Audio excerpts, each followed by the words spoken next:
ರಾಜ್ಯ ಕಾಂಗ್ರೆಸ್ನಲ್ಲಿ ನಡೆಯುತ್ತಿರುವ ಅಧಿಕಾರ ಹಸ್ತಾಂತರವೆಂಬ ಬೆಂಕಿಗೆ ಕೇಂದ್ರ ಸಚಿವ ಎಚ್.ಡಿ. ಕುಮಾರಸ್ವಾಮಿ ಫೋನ್ ಟ್ಯಾಪಿಂಗ್ ಎಂಬ ತುಪ್ಪವನ್ನ ಸೊರೆದಿದ್ದಾರೆ.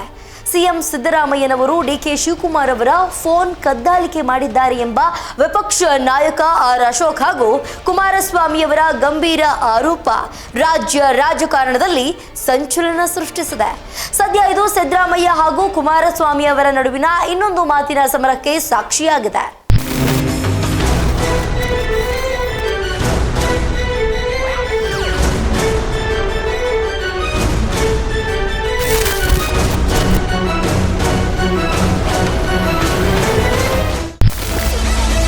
ಡಿಕೆಶಿ ಮೇಲೆ ಕಣ್ಣಿಡಲು ಫೋನ್ ಟ್ಯಾಪಿಂಗ್. ಸಿದ್ದರಾಮಯ್ಯ ಮೇಲೆ ಕುಮಾರಸ್ವಾಮಿ ಗಂಭೀರ ಆರೋಪ. ಎಚ್ಡಿಕೆ ಹೇಳಿಕೆಗೆ ಸಿದ್ದು ಫುಲ್ ಗರಂ.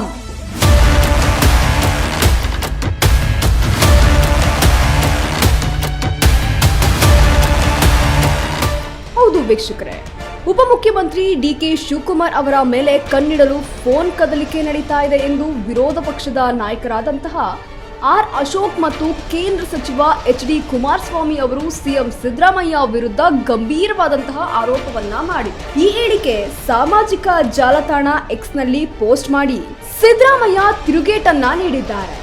ಅತ್ತ ಸಿದ್ದರಾಮಯ್ಯನವರ ಟ್ವೀಟ್ಗೆ ಮತ್ತೆ ಪ್ರತಿಕ್ರಿಯಿಸಿರುವಂತಹ ಎಚ್ಡಿಕೆ ಸಿದ್ದು ವಿರುದ್ಧ ಕೆಂಡವನ್ನ ಕಾರಿದ್ದಾರೆ. ಹೀಗಾಗಿ ಹಾಲಿ ಸಿಎಂ ಹಾಗೂ ಮಾಜಿ ಸಿಎಂ ಇಬ್ಬರ ನಡುವೆ ಮತ್ತೊಮ್ಮೆ ಆರೋಪ ಪ್ರತ್ಯಾರೋಪಗಳು ಶುರುವಾಗಿದ್ದು ನೇರ ಸಮರಕ್ಕೆ ನಾಂದಿಯಾಡಿದೆ. ಗೂಢಾಚಾರಿಕೆ ನಿಮ್ಮ ರಕ್ತದಲ್ಲೇ ಇದೆ. ಎಚ್ಡಿಕೆ ವಿರುದ್ಧ ಸಿದ್ದು ಲೇಖನ ಪ್ರಹಾರ.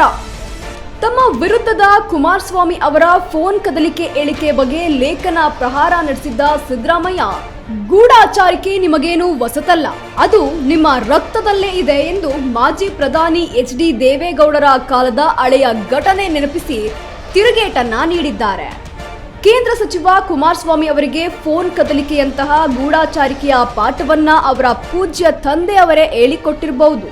ಕುಮಾರಸ್ವಾಮಿ ಈ ಹಿಂದೆ ಜೆಡಿಎಸ್ ಹಾಗೂ ಕಾಂಗ್ರೆಸ್ ಮೈತ್ರಿ ಸರ್ಕಾರದ ಅವಧಿಯಲ್ಲಿ ತಮ್ಮ ವಿರುದ್ಧ ಕೇಳಿ ಬಂದಿದ್ದ ಫೋನ್ ಕದಲಿಕೆ ಆರೋಪಗಳನ್ನ ಮರೆಮಾಚಲು ಈಗ ಕಾಂಗ್ರೆಸ್ ಮೇಲೆ ಗೂಬೆ ಕೂರಿಸ್ತಾ ಇದ್ದಾರೆ ಎಂದು ಇದೀಗ ಮತ್ತೆ ಟೀಕಿಸ್ತಾ ಇದ್ದಾರೆ.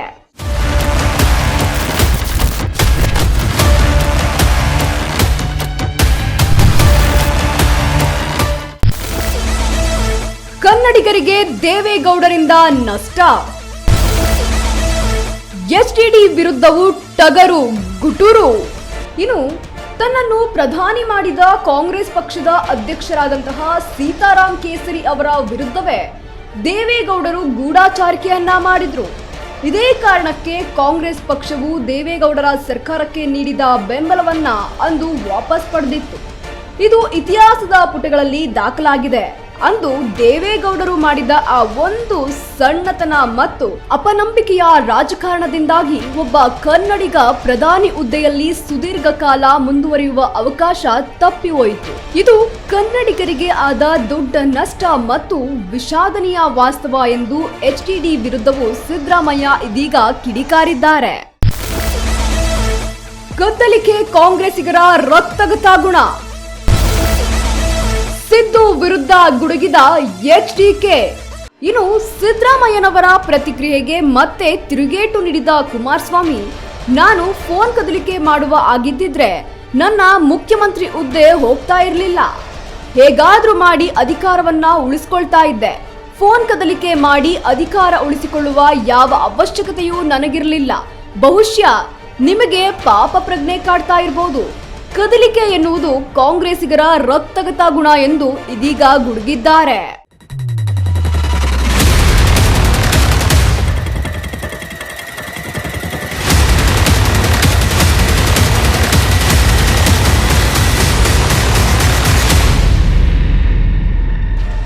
ಇನ್ನು ತಮ್ಮ ಹೇಳಿಕೆಯ ಬಗ್ಗೆ ಮತ್ತಷ್ಟು ಸ್ಪಷ್ಟನೆ ನೀಡಿದ ಕುಮಾರಸ್ವಾಮಿ, ನಾನು ಫೋನ್ ಕದಲಿಕೆ ಮಾಡ್ತಾ ಇದ್ದಿದ್ರೆ ಸಿದ್ದು ವನದಲ್ಲಿ ಕೂತು ಯಾವ ಬೆಕ್ಕು ಕರಾಮತ್ತು ನಡೆಸ್ತಿತ್ತು ಎನ್ನುವುದನ್ನ ಪತ್ತೆ ಹಚ್ತಾ ಇದ್ದೆ. ಇನ್ನು ಫೋನ್ ಕದಲಿಕೆ ಬಗ್ಗೆ ಮಾಧ್ಯಮಗಳಲ್ಲೇ ಮಾತನಾಡ್ತೇವೆ, ಆ ಬಗ್ಗೆ ನಾನು ಪ್ರತಿಕ್ರಿಯಿಸಿದ್ದೇನೆ ಅಷ್ಟೇ. ಅದ್ಯಾಕೋ ನೀವು ಇತ್ತೀಚಿನ ದಿನಗಳಲ್ಲಿ ಬಹಳ ಪುರ್ಸೊತ್ತಿನಿಂದ ಇರುವ ಆಗಿದೆ. ಕೆಲಸ ಮಾಡೋದನ್ನ ಬಿಟ್ಟು ಇನ್ನೊಬ್ಬರಿಗೆ ಕೌಂಟರ್ ಕೊಡೋದ್ರಲ್ಲೇ ಹೆಚ್ಚು ಬ್ಯುಸಿಯಾಗಿದ್ದೀರಿ. ಜನ ನಿಮಗೆ ಅಧಿಕಾರ ಕೊಟ್ಟಿದ್ದಾರೆ, ಆದ್ರೆ ನೀವು ಆದಿ ಬೀದಿಯಲ್ಲಿ ಜಗಳ ಮಾಡಿಕೊಂಡು ಕೂತಿದ್ದೀರಿ ಎಂದು ಕುಟುಕಿದ್ದಾರೆ.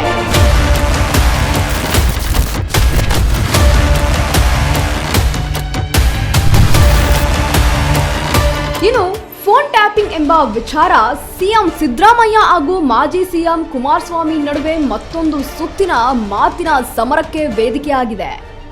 ಎಚ್ಡಿಕೆ ಆರೋಪ ತಳ್ಳಿ ಹಾಕುವ ಜೊತೆಗೆ ಪ್ರತ್ಯಾರೋಪವನ್ನ ಮಾಡಿದ ಸಿದ್ದುಗೆ ಮತ್ತೊಮ್ಮೆ ಕುಮಾರಸ್ವಾಮಿ ಮಾತಿನ ಚಾಟಿಯನ್ನ ಬೀಸಿದ್ದಾರೆ.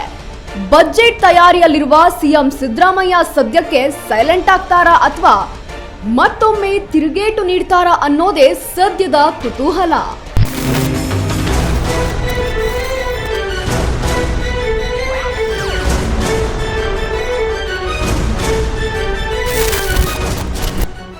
Joel political bureau, speed news Kannada, Bengaluru. Phone tapping ಎಂಬ ವಿಚಾರ ಸಿಎಂ ಸಿದ್ದರಾಮಯ್ಯ ಹಾಗೂ ಮಾಜಿ ಸಿಎಂ ಕುಮಾರಸ್ವಾಮಿ ನಡುವೆ ಮತ್ತೊಂದು ಸುತ್ತಿನ ಮಾತಿನ ಸಮರಕ್ಕೆ ವೇದಿಕೆಯಾಗಿದೆ. ಎಚ್ಡಿಕೆ ಆರೋಪ ತಳ್ಳಿ ಹಾಕುವುದರ ಜೊತೆಗೆ ಪ್ರತ್ಯಾರೋಪವನ್ನು ಮಾಡಿದ ಸಿದ್ದುಗೆ ಮತ್ತೊಮ್ಮೆ ಕುಮಾರಸ್ವಾಮಿ ಮಾತಿನ ಚಾಟಿಯನ್ನ ಬೀಸಿದ್ದಾರೆ. ಬಜೆಟ್ ತಯಾರಿಯಲ್ಲಿರುವ ಸಿಎಂ ಸಿದ್ದರಾಮಯ್ಯ ಸದ್ಯಕ್ಕೆ ಸೈಲೆಂಟ್ ಆಗ್ತಾರಾ ಅಥವಾ ಮತ್ತೊಮ್ಮೆ ತಿರುಗೇಟು ನೀಡ್ತಾರಾ ಅನ್ನೋದೇ ಸದ್ಯದ ಕುತೂಹಲ.